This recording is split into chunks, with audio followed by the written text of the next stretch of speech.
সম্মানিত উপস্থিতি ও আমার প্রিয় সাংবাদিক ভাইরা, সকলের প্রতি আন্তরিক সালাম ও কৃতজ্ঞতা প্রকাশ করে নিচ্ছি।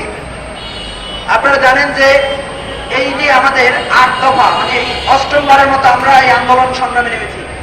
অর্থাৎ ইতিপূর্বে আমাদের অবস্থান কর্মসূচি, সাংবাদিক সম্মেলন এবং মানববন্ধন নিয়ে ৮ বারের মতো আমরা সরাসরি রাজপথে আছি।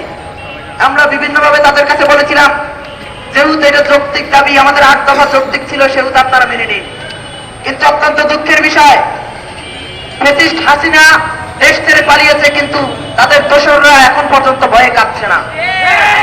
আমরা একটা কথা বলতে চাই, শুধু আজকেই শেষ নয়, যতদিন না পর্যন্ত আমাদের এই ৮ দফা দাবি আদায় হবে ততদিন পর্যন্ত আমাদের সংগ্রাম চলবে। আমরা আজকে আপনাদের এই জাতীয় প্রেস ক্লাবের সামনে দাঁড়ানোর একটাই উদ্দেশ্য, এই দালালির সর্বোচ্চ অবসান ঘটিয়ে আমরা আমাদের সেই পায়া তাপবিদ্যুৎ ক্ষতিগ্রস্ত পরিবারদের উদ্ধার করে আমরা এখান থেকে ফিরব।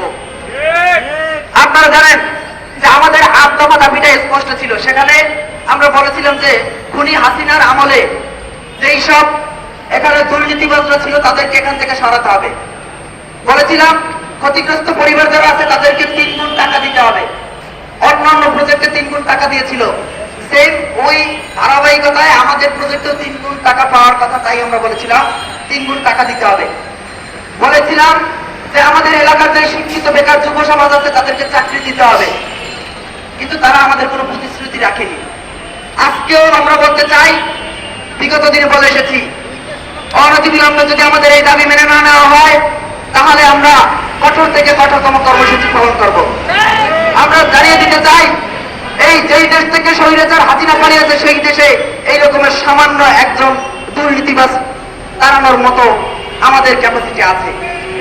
কিন্তু আমাদের তথ্য অনুসারে তারা বিভিন্ন মহলে বিভিন্ন নেতাকর্মীর কাছে গিয়ে, তারা বিভিন্ন সমন্বয়কের কাছে গিয়ে তারা ঠাই চাচ্ছে, কিন্তু জনগণের উপরে কিন্তু কোনো মাফিয়া এই বাংলাদেশে তৈরি হয় নাই।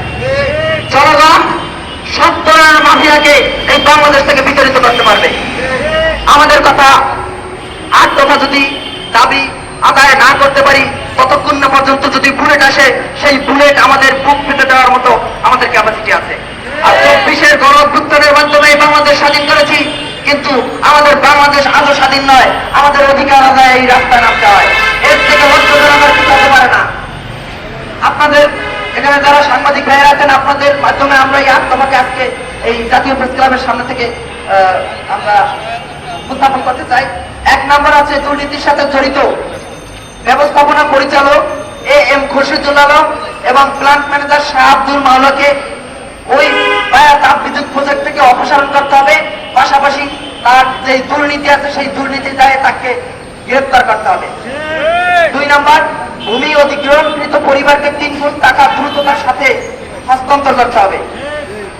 ৩ নম্বর, পায়রা তাপবিদ্যুৎ কেন্দ্রে ভূমি অধিগ্রহণকৃত পরিবারকে বিশেষ অগ্রাধিকার দিয়ে চাকরি দিতে হবে। ৪ নম্বর, ক্ষতিগ্রস্ত এলাকার সার্বিক উন্নয়ন করতে হবে এবং যারা পুনর্বাসন পেয়েছিল স্বপ্নের ঠিকানায় ১৩০ পরিবার, সেই ১৩০ পরিবারকে তাদের জীবন মান উন্নয়নের জন্য যেই সব সামগ্রী দেওয়া লাগে সেটার ব্যবস্থা করতে হবে। ৫ নম্বর, খোরশেদ আলম সাবেক বিদ্যুৎ মন্ত্রী এবং MDPD থেকে শুরু করে যারা আছে তাদের মাধ্যমে যেই সব নিয়োগ হয়েছিল, সেই নিয়োগের মাধ্যমে যারা এসেছিল তাদেরকে অপসারণ করতে হবে।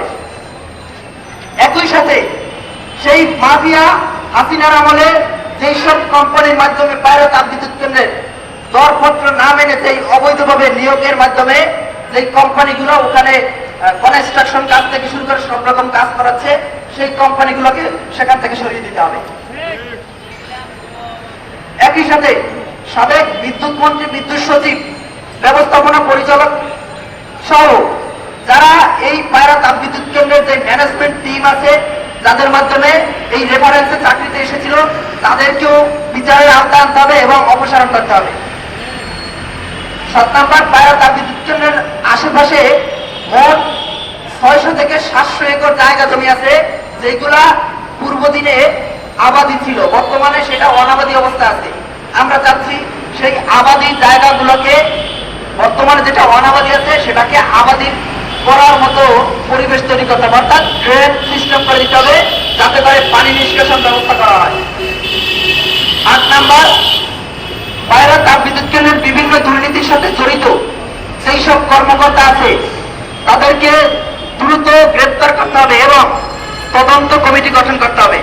সেই তদন্ত কমিটিতে আমাদের আন্দোলনরত যেই যারা নেতৃত্ব আছে সেখান থেকে কমপক্ষে 5 জন ব্যক্তি নিতে হবে, কারণ আমরা শুনেছি যে বিগত দিনে তারা এখানে বিভিন্ন রকমের কমিটি গঠন করেছিল কিন্তু তার কোনো ফলাফল আসেনি।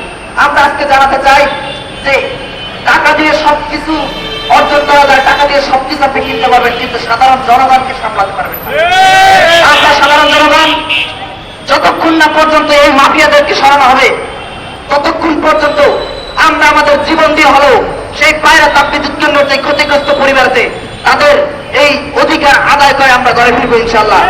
আজকের এই এখান থেকে আমরা জানিয়ে দিতে চাই আগামী 12 থেকে 24 ঘন্টার ভিতরে, সর্বোচ্চ টাইম দিতে 24 ঘন্টা, সেই 24 ঘন্টার ভিতরে যদি তারা কোনো প্রকার সমাধান না করে তাহলে আমরা এই পায়রা তাপবিদ্যুতের যেই মূল ফটক সেটাকে ঘেরাও করব, পাশাপাশি তাদের যেই হেড অফিস আছে এখানেও আমাদের লোকজন সে ঘেরাও করবো। যতক্ষণ না পর্যন্ত আমাদের দাবি আদায় না হবে ততক্ষণ পর্যন্ত আমাদের ধারাবাহিক অবস্থান কর্মসূচি চলমান থাকবে। সবাইকে ধন্যবাদ। আমরা আজকে এখানেই আমাদের প্রোগ্রাম শেষ করছি। আল্লাহ হাফেজ।